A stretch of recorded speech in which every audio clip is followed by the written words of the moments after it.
Starting today, real IDs are required to fly, but those with the upgraded ID may not necessarily, without it, I should say, may not be turned away. Bill Keller is live. He's at MSP International with more on how things are going and what passengers can expect, and maybe a little bit of a reprieve here, a little bit. Bill, good morning.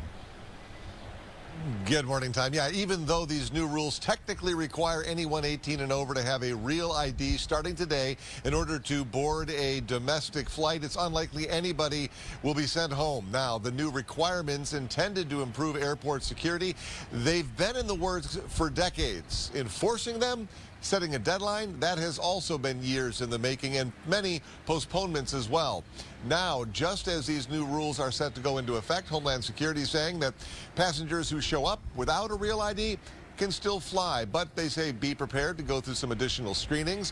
While some passengers may appreciate the TSA giving leniency, at least for now, Kyle Potter with Thrifty Traveler tells me that's been part of the problem really all along.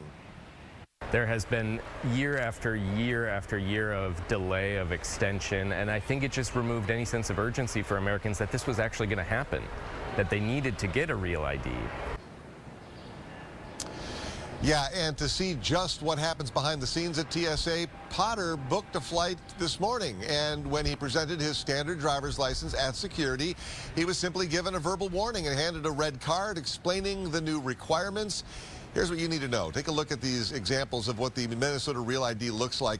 Take a peek at your driver's license when you get a chance. If you see that gold star in the upper right-hand corner, you are all set. If not, you will need to apply for a Real ID before your next flight, and there's already a lot of folks ahead of you. Be prepared to wait for as long as 2 months as DVS catches up on a backlog of Real ID applications. In the meantime, you can still use a passport or other forms of enhanced ID if you have it. We've got the full list of requirements at fox9.com. Tom. All right, Bill Keller live on the Real ID and your flying in different parts of the country. Thanks so much, Bill. Appreciate it.